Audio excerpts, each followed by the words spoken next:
ہاتھوں کو، انگلیوں کو، پیروں کو، ہر طرف درد ہے بیٹا، ہر طرف درد، جسم میں، بدن میں، ذہن میں، روح کے اندر، نہ جانے کہاں کہاں۔ میں نے کہا امی جہاں بولیں وہاں دباؤں کی، مگر خدا کے لیے کچھ کھا تو لیں، پی تو لیں، ایسے کیسے چلے گا امی، ایسے کیسے ہوگا؟ میں نے ان سے التجا بھرے لہجے میں کہا۔ کہنے لگی نہیں بیٹے اب میں جاؤں گی، یہ درد اب ختم نہیں ہوگا، درد سہنے والا چلا گیا تو میرا اب کیا کام ہے؟ انہوں نے پھر دھیرے سے کہا تھا۔ میں ان کی گردن اور ٹیڑھی سے دائیں کاندھے کو آہستہ آہستہ سہلاتی رہی، مگر درد ان کے چہرے پر بادل کی طرح چھایا ہوا تھا۔ پھر اچانک آہستہ آہستہ اپنا ہاتھ اٹھا کر انہوں نے میرے ہاتھ پکڑ لیے، زور سے دبایا، پھر کہنے لگیں بیٹی ایسے ہی خوبصورت ہاتھ تھے میرے، ایسے ہی نرم، لامبی، گداز، گرم گرم انگلیاں تھی میری۔ میں یہ ٹیڑھے میڑے مڑے تڑے ہاتھ اور انگلیاں لے کر نہیں آئی تھی دنیا میں، میرا یہ ٹوٹا ہوا کاندھا نہیں تھا، میں پوری تھی، سالم،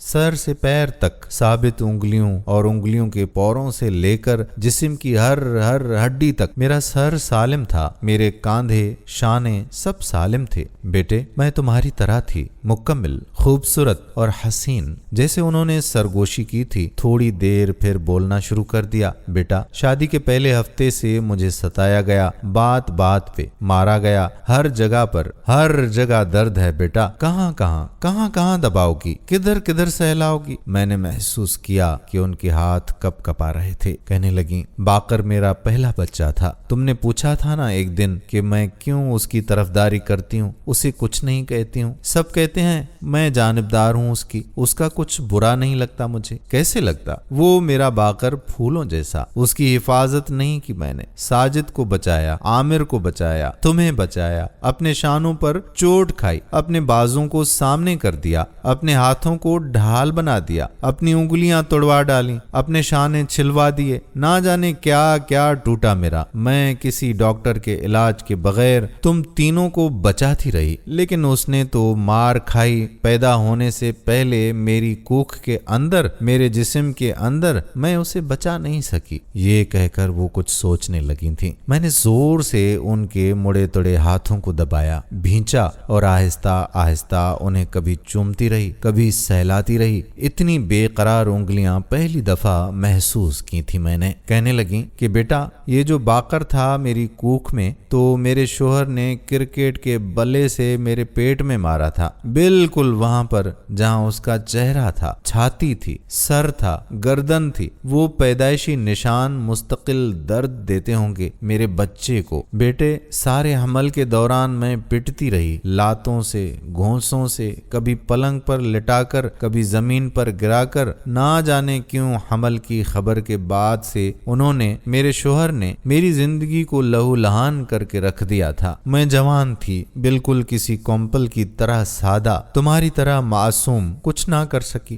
کچھ نہ کہہ سکی۔ وہ مجھے مارتا رہا اور ساتھ ساتھ میرے کوکھ کے اندر باقر بھی پٹتا رہا، چوٹ کھاتا رہا، شاید روتا بھی ہوگا، مگر میں ناکام ہو گئی اسے بچانے میں، اپنی کوکھ میں حفاظت نہیں کر سکی اس کی۔ وہ درد لیے لیے گھومتا رہا، کبھی گھر میں، کبھی گھر کے باہر، یہاں تک کہ پھانسی پر چڑھ گیا میرا لال۔ اس کے بعد میں پھر بیوی نہیں تھی، رکھیل تھی، پر میں نے سب کچھ اپنے سر سہا۔ تم تینوں کو بچاتی رہی اس سے، کوکھ سے گھر تک، اپنے ہاتھوں کو ڈھال بنا کر، اپنے جسم کو پامال کرا کر اس کے مرنے کی دعائیں کرتی رہی، رو رو کر، اور میرا باقر درد کے داغ لیے درد اٹھاتا رہا، درد سہتا رہا، اپنے زخمی جسم کے ایک ایک انگ سے اٹھتی ہوئی ٹیسوں کو جھیلتا رہا۔ اب وہ نہیں ہے، صرف درد ہے بیٹا، بہت درد ہے۔ میں اپنا سر ان کے چھاتیوں پر رکھ کر بے قرار ہو کر رو دی۔ مجھے پہلی دفعہ پتا لگا کہ میری ماں کی انگلیاں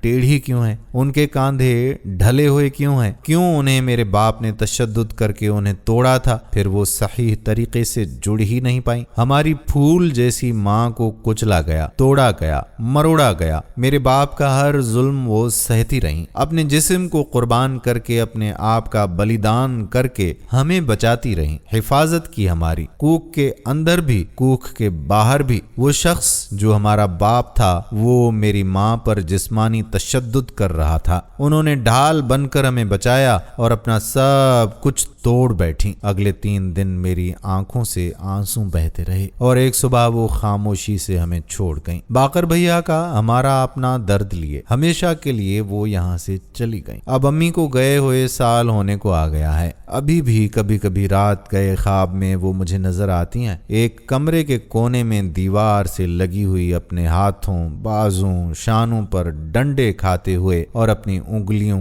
ہتھیلیوں سے انہیں روکتے ہوئے، اپنے کوکھ میں موجود مجھے بچاتی ہوئی، ڈھال بن کر شانے توڑا کر انگلیاں بکھری ہوئی، خون میں نہائی ہوئی میں جاگ جاتی ہوں۔ میری ماں کتنے دکھ اٹھائے تو نے۔